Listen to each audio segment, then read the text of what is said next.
8. The Radio Wammo Breakfast. Talking politics with Russell Norman. Yes, co-leader of the Greens, Russell Norman. Good morning to you, Russell. Morning, Wammo. How's it going? Good. How was Malibu, California? It's very good, thank you. Very, very nice. Just with the risk of going just a little bit tabloid on it, Russell, bear with me. You were over there, of course, to celebrate the wedding of Stephen Moyer and Anna Paquin. Apparently, a lot of helicopters. Was that that was the news that came out from you? That was leaked through the tabloids. Yeah. It was. I mean, it was great. It was a lovely event. But obviously the paparazzi were very interested in the whole thing, as you can imagine. Yeah, was it strange being a sort of an observer in that situation? So it's a whole different world, isn't it, to what we know here? Yeah, it is a very different world. But I mean, it was just like for me, it was going to a family wedding, so that was great. Yeah. You didn't go for a swim at all? I didn't go for a swim that day, but I did go for a swim while I was over there. It was great to get a little bit of summer, actually. Escape the New Zealand winter just for a couple of days. Isn't LA amazing like that? It seems to be constant blue skies all the time. It is an incredible place. I mean, they have a fantastic climate, but of course it means they're totally, because they're built in the middle of a desert, they're totally dependent on importing water. And the water quality there is not great, and they've got enormous problems around access to water and water quality, and just the environmental issues off the coast of California are enormous. Yeah. Did you catch up on some of that while you were there? Only really through the media. The media debate over there was quite a lot around environmental issues, but there was also quite a lot around Obama and whether Obama's working or not, particularly amongst progressives. A lot of progressives have got real concerns about how Obama's going to go. Yeah, politics can get really twisted over there, can't it? Yeah, I mean, well, you've got Rupert Murdoch's Fox News channel, which is basically just the Republican Party and the Tea Party. I mean, the far right have got their own TV station provided by Rupert Murdoch, and that basically, it's just like a propaganda service that goes 24/7. Well, there's something like 1 in 5 Americans believe Obama's a Muslim. Yeah, they're still, the birthers are still going at it as well over there. That claiming that Obama wasn't born in America and all this kind of stuff. So there is there's wild far right madness going on over there. And part of what's happened is that it was the Republican Party that caused the global financial crisis, and yet it's a Democratic president, Obama, the poor black that come in and try to clean up a mess. And he's getting the blame for it. Yeah. But it wasn't Obama that caused the financial mess. It was the Republicans. What do you think? Do you think he'll be a one-term president? Oh, I think it's too early to say. I mean, the thing is, the Republicans have gone so mad that a lot of the congressional candidates coming up in the midterm congressional elections are wildly off the planet, who basically want to get rid of government altogether. So I think they're going so far to the super far right. I mean, they're kind of looking like the ACT Party. And I think that will create problems for them in the longer term because they've become so extremist. Have you caught up on what's been going on back here with the ACT Party and the split between Heather Roy, Roger Douglas and Rodney Hite? Yeah, I think it's almost like a nice example of their individualist ethos being taken to its logical extremes. They don't even have a political party anymore. They just have 5 individuals who happen to come together every now and again. But basically, it's dog eat dog.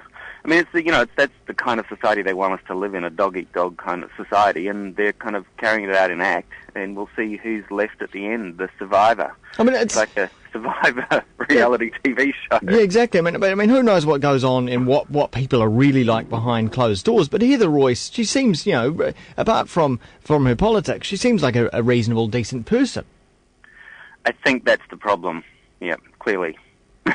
Well, I mean, what's your view on? She seems too sane, so she has to go. She obviously can't survive in that party. Because the kind of stuff that Rodney Hite has been spouting and the way he talks about Heather, it almost seems misogynist to me. I think she it's also to do with her advisor, Simon, who's seriously sane.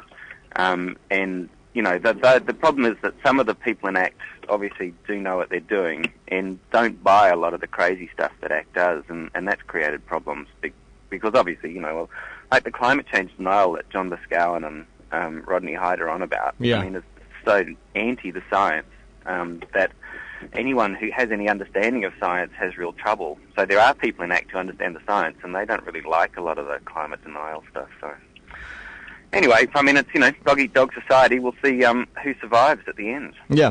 Hey, and finally, onto a quick and fast issue, compulsory Kiwi saver for all New Zealanders. Is that something behind that the Greens would be behind? We're actually talking about it at the moment. I mean, we've got two issues confronting us as a country, one of which is the paying for the baby boomers' retirement, their superannuation, the government-paid super, and that's going to put enormous stress on all the other taxpayers. And then the second issue is the fact that as a country we don't have enough savings, so we're slowly selling the place off in order to pay for our standard of living and to attract investment. And so you can combine those two issues in you can look at them together. And so one of the possible solutions that would partly address both of them is compulsory superannuation. So, make sure people have enough savings for when they retire, plus the country as a whole has more savings. So we're looking at those issues at the moment. I think it's good for us as a country to have the debate around it. Because wouldn't you say that most people could afford to contribute something to their retirement, to their future, but they don't want to, either because they're lazy to set it up or they just don't want to think that far ahead? I think that a lot of people could. The experience, where these schemes are in place is that it does create some inequities. So the inequities are people who, women who take time out of work in order to bring up children, they tend to end up getting behind. So they don't have as much of a nest egg at the end. Also people who become sick or who are out of work, so forth, or who are low paid. So what you end up doing is basically carrying through the inequities in different wage levels through to retirement. Now, you might say that's still worth it because we need to increase savings overall, but you just need to be alert to those issues. But, I think it's certainly true that, as a country, we absolutely have to start saving more than we are. We're now down to, it used to be that 100% of the GDP of New Zealand stayed in New Zealand. Now it's down to 93%. Because the other 7% immediately flows overseas to, for profits and for interest payments, because so much of the country's foreign-owned and because we've borrowed so much money. Where's it going? Keep doing this. Where's it going? Is it going to China? No, China's like the new kid on the block in terms of investing in New Zealand. It's all the old ones, America, Australia, European countries. They're the ones who've got the big investments in New Zealand currently and who, get all the benefit. From all the profits and dividends travelling and interest payments travelling overseas. And they in turn owe money elsewhere as well. Yeah, they do. But it's about the net investment position is the key issue. And our net investment position is very strongly negative, around 90% of GDP. Well, Russel Norman, thanks so much for your time this morning.